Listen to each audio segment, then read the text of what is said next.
नमस्कार दोस्तों, मैं मुकेश राजना। हमारे YouTube चैनल MK एजुकेटर पर आपका स्वागत है। हमारे इस YouTube चैनल पे जो मैथ्स की जो क्लास स्टार्ट की है उसमें हमारे जो दो टॉपिक कंप्लीट हो गए हैं। पहला टॉपिक हमने स्टार्ट किया था रेशियो एंड परफॉर्मेशंस, यानी कि अनुपात और समानुपात। दूसरा टॉपिक हमारा था परसेंटेज, प्रतिशत का था। और उनके बाद में आज मैं तीसरा नया टॉपिक स्टार्ट करने जा रहा हूँ।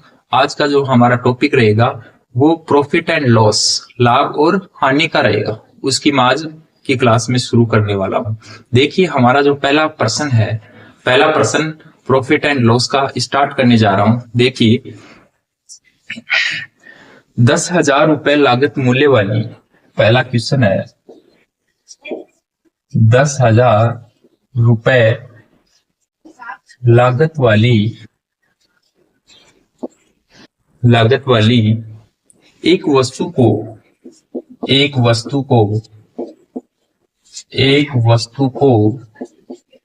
12,000 रुपए में बेच देता है तो लाभ प्रतिशत ज्ञात करें।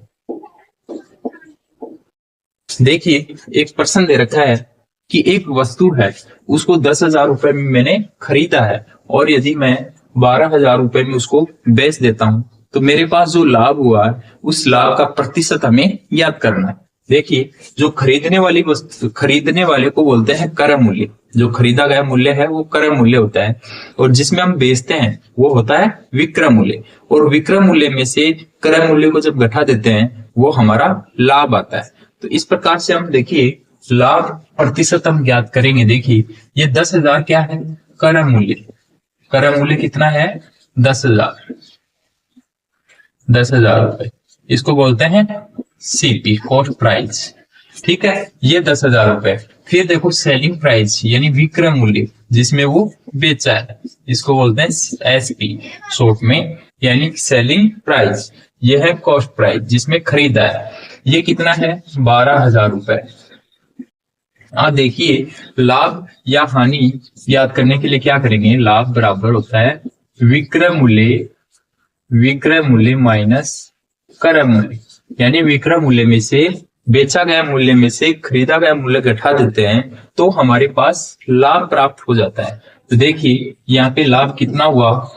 देखिए, 12,000 में बेच दिया और 10,000 में उसने खरीदा है, इसका मतलब 2,000 रुपए का लाभ हुआ है। अब देखिए, लाभ या हानि हमेशा क्रय मूल्य पर होती है, यानी जिस मूल्य पर उसने खरीदा है उस खरीदे हुए मूल्य पे लाभ और हानि दोनों उसी पे ज्ञात करते हैं। देखिए, हमारा जो लाभ हुआ है वो 2,000 रुपए का हुआ है। अब देखिए, हमें लाभ प्रतिशत ज्ञात करना है। तो लाभ प्रतिशत क्या होता है? देखो, लाभ बटे क्रय मूल्य, हमेशा क्रय मूल्य पे निकलता है गुणा 100। हानि होगी तो हानि प्रतिशत बराबर हानि बटे क्रय मूल्य गुणा 100। इस प्रकार से हम करते हैं। देखिए, इसमें हमारे पास लाभ हुआ है 2,000 रुपए का। कितने का? 2,000 का। क्रय मूल्य कितना है? 10,000 की, यानी 10,000 रुपए पे 2,000 रुपए का लाभ हुआ है।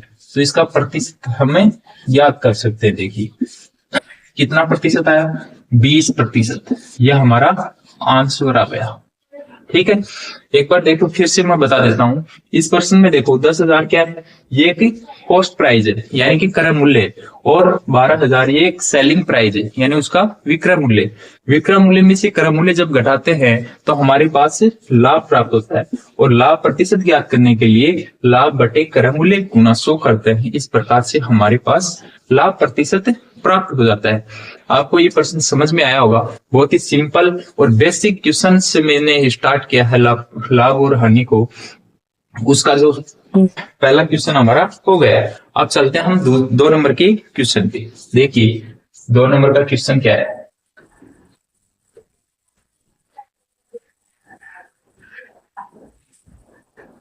देखिए,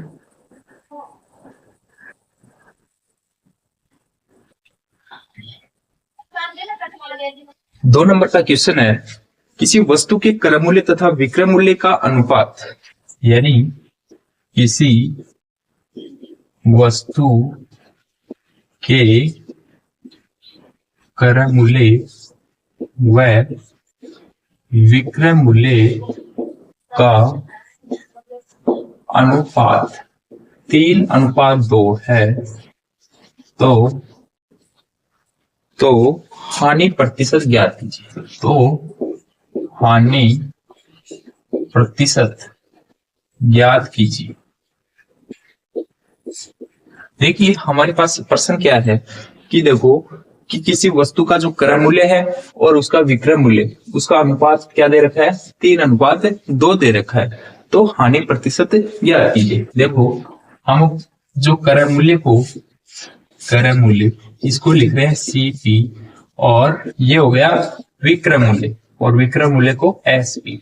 क्रय मूल्य का जो अनुपात है वो है 3 और विक्रय मूल्य है 2, यानी 3 में उसने खरीदा, 2 में उसको बेच दिया। इसका मतलब उसके पास क्या हुई, हानि हुई। हानि कितनी हुई, देखो 1 की हानि हुई। कितने की हानि हुई, 1 की हानि हुई। कितने पर हुई है, 3 पे हानि हुई। देखो 1 की हानि हुई है कितने पर, 3, और गुना 100। इस प्रकार से 100 में 3 का भाग देंगे तो 33 सही 1/3 प्रतिशत क्या हुई, उसके पास हानि हुई। देखिए हमने क्या किया है, वही हानि प्रतिशत वाला सूत्र लगा के भी कर सकते हो। हानि प्रतिशत क्या होता है, हानि बटे क्रय मूल्य और गुणा में 100। देखिए हानि कितनी हुई है, 1 की, क्रय मूल्य कितना है 3, और गुणा में 100। या ऐसे कर सकते हैं, देखो 1 की हानि हुई है, कितने पर हुई है, 3 पे हुई, तो 3 और गुणा में 100। इस प्रकार से हमारा आंसर 33 सही 1/3 प्रतिशत हमारा आंसर आ गया है। तो हम चलते हैं 3 नंबर के क्वेश्चन पे। देखिए मैंने क्वेश्चन की जो स्टार्ट किया है वो एकदम सिंपल क्वेश्चन से स्टार्ट किया है। इस प्रकार के जो सिंपल क्वेश्चन करते करते हम सभी प्रकार के जो लाभ और हानि के जितने भी टाइप के क्वेश्चन बन सकते हैं उन सब क्वेश्चनों को हम क्लास में समावित करेंगे, लेकिन वो एक के बाद एक क्वेश्चन का लेवल बढ़ने वाला है। अब देखिए 3 नंबर का क्वेश्चन क्या है। 3 नंबर का क्वेश्चन है, किसी वस्तु का क्रय मूल्य उसके विक्रय मूल्य का, यानी किसी वस्तु का क्रय मूल्य उसके विक्रय मूल्य के 7/9 गुना है। 7/9 गुना है, तो हानि प्रतिशत ज्ञात कीजिए। तो हानि प्रतिशत ज्ञात कीजिए। देखिए एक प्रश्न दे रखा है, क्रय मूल्य के 7/9 गुना है, तो लाभ अथवा हानि प्रतिशत ज्ञात करना है। तो देखिए क्रय मूल्य कितना है, मान लो विक्रय मूल्य 1 है, तो इसका कितना गुना, 7/9 गुना है क्रय मूल्य। तो देखिए इनका अनुपात क्या हो जाएगा, 7:9। ये इधर की ओर चला जाएगा। मान लो कि इनको किससे गुणा कर दिया, मैंने 9 से गुणा कर दिया। जैसे मान लिया 7/9 है, 9 से गुणा किया और 1 को भी 9 से कर दिया, तो 9 से 9 कट गया। इसका मतलब 7:9 हमारे पास ये अनुपात आ गया, ये अनुपात प्राप्त हो गया। और देखिए यदि क्रय मूल्य 7 है, विक्रय मूल्य कितना है, 9 है, यानी खरीदा उसने 7 में और 9 में उसने बेच दिया। इसका मतलब उसको 2 का लाभ हुआ है। 2 का लाभ हुआ है किस पे, क्रय मूल्य पे, 7 और गुणा में 100। इस प्रकार से इनको करेंगे तो 200/7 भाग दे दो, 7 दूनी 14, 6 7 8 56, 4 सही। ये प्रतिशत की क्या हुआ, उसको लाभ हुआ है। 28 सही 4/7 प्रतिशत का लाभ हुआ है। देखिए समझ में आया होगा। देखो इसमें क्या किया है कि ये बोला है कि विक्रय मूल्य यानी विक्रय मूल्य क्रय मूल्य उसके विक्रय मूल्य का 7/9 है। देखिए कैसे करेंगे, ये 1 मान लिया तो इसका कितना गुणा है, 7/9। फिर इस 9 को देखो हटाने के लिए 9 से गुणा कर दिया, इधर भी 9 से गुणा कर दिया। इस प्रकार से ये 9 तो हट जाएगा और इधर 9 आ जाएगा। फिर देखो 7/9 आ गया। अब देखिए 7 में खरीदा और 9 में बेच दिया, इसका मतलब उसके पास 2 का लाभ हुआ। 2 का लाभ कितने पे हुआ? 7 पे हुआ, और गुना 100। हमेशा लाभ और हानि किस पे होती है? क्रम मूल्य पे होती है, ये हमें ध्यान रखना है। इस प्रकार से हमारा 3 नंबर का क्वेश्चन भी आपको समझ में आया होगा। चलते हैं हम 4 नंबर के क्वेश्चन पे।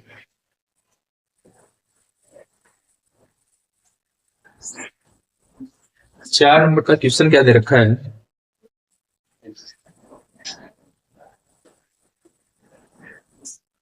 4 नंबर का क्वेश्चन दे रखा है कि 50 वस्तुओं का क्रय मूल्य। 4 नंबर का क्वेश्चन है कि 50 वस्तुओं का क्रय मूल्य, 50 वस्तुओं का क्रय मूल्य 40 वस्तुओं के 40 वस्तुओं के विक्रय मूल्य के बराबर है। 40 वस्तुओं के विक्रय मूल्य के बराबर है। लाभ अथवा हानि प्रतिशत ज्ञात करो। लाभ या हानि प्रतिशत ज्ञात करो।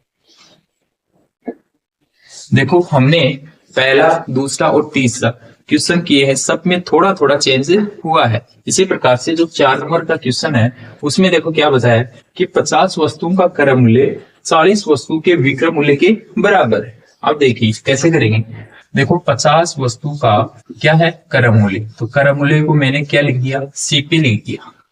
क्रय मूल्य सीपी ये बराबर है किसके? 40 वस्तुओं का विक्रय मूल्य के बराबर।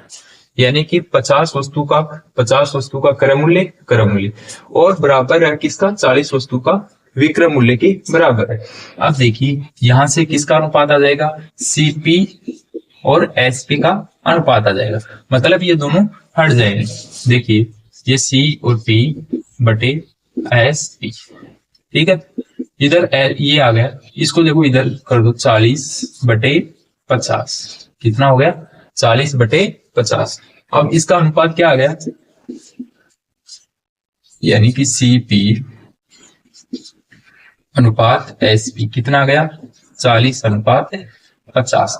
ये बिंदु से बिंदु कटी, इसका मतलब 4:5। कितना अनुपात आया? 4:5 आ गया। क्रय मूल्य और विक्रय मूल्य का अनुपात 4:5 आया। इसका मतलब देखो 4 में खरीदा और 5 में बेच दिया, इसका मतलब उसको 1 का लाभ हुआ। कितने पर? 4 पे, और गुणा में 100 कर दिया। तो इसको करेंगे तो कितने प्रतिशत का लाभ हुआ? 25% का लाभ हुआ। कितने प्रतिशत का? 25% का उससे लाभ हुआ। देखिए क्या किया है कि 50 वस्तु का क्रय मूल्य 40 वस्तु का विक्रय मूल्य के बराबर है। तो मैंने सीपी को यहां रख लिया। ऐसे कैसे? ये एसपी को इधर नीचे ले आया, ये गुणा में है तो ये भाग में आ गया, इसके भाग में। देखो सीपी के सामने 40 है, एसपी के सामने 50 है। सीपी के 40 और एसपी का 50, बिंदु से बिंदु कट गया। कितना आ गया? 4:5 आ गया। अब देखिए इसमें कितने का लाभ हुआ है? 1 का लाभ हुआ है। यानी 4 में खरीदा, 5 में बेच दिया, मतलब 1 का लाभ हुआ है। कितने पर? 4 पे। यानी विक्रय मूल्य का मान कितना है? 4 है। तो 1/4 और गुणा 100 कर दिया। इस प्रकार से हमारे पास कितना प्रतिशत आया? 25% का लाभ हुआ है। चलो चलते हैं, ऐसे ही क्वेश्चन एक और करते हैं। अगले क्वेश्चन पे चलते हैं। देखिए अगला क्वेश्चन दे रखा है कि 20 वस्तुओं का क्रय मूल्य, यहां पे कितनी कर दी? यानी 20 वस्तु का क्रय मूल्य 25 वस्तु के विक्रय मूल्य के बराबर है। यहाँ पे 25 वस्तु के बराबर है। तो लाभ अथवा हानि प्रतिशत ज्ञात करना है। देखिए क्या दे रखा है, संख्याओं को मैंने चेंज किया कि 20 वस्तु का क्रय मूल्य 25 वस्तु के विक्रय मूल्य के बराबर है। तो कैसे करेंगे? देखो वैसे ही 20 वस्तु को सीपी और बराबर है 25 वस्तु का एसपी। तो देखो सीपी अनुपात एसपी क्या आएगा? ये यानी ऐसे कर लो, सीपी बटे एसपी बराबर 25/20। इसको काट दो, देखो 5 चौका 20। फिर देखो सीपी और एसपी का अनुपात कितना आ गया? 5:4। इसका मतलब उसने 5 में तो खरीदा और 4 में बेच दिया। इसका मतलब ये हुआ कि ये 1 की हानि हुई है। ए की हानि कितने पर 5 पे और गुणा में 100 कर दिया। तो इस प्रकार से कितना आ गया 20% की हानि हुई, 20% की हानि हुई। देखिए क्वेश्चन क्या था कि 20 वस्तु का क्या था, 20 वस्तु का क्रय मूल्य 25 वस्तु के विक्रय मूल्य के बराबर है। तो हमने ये लिख दिया कि 20 वस्तु का क्रय मूल्य 25 के विक्रय मूल्य के बराबर कर दिया। तो यहाँ से क्रय मूल्य और विक्रय मूल्य का अनुपात आया 5:4। इस यहाँ से एक का हानि हुई है कितने पर 5 पे और गुणा 100 कर दिया। इस प्रकार से 20% की हानि हमें प्राप्त होगी। आज की क्लास में हमने 5 जो क्वेश्चन किए हैं, 5 क्वेश्चन किए हैं। बहुत ही सिंपल क्वेश्चन थे पांचों, यानी एकदम बेसिक। आज की क्लास में हमने बेसिक क्वेश्चनों की चर्चा की है। इससे जो अच्छे लेवल के क्वेश्चन अगली क्लास में हम करने वाले। तब तक के लिए धन्यवाद। Thank you very much.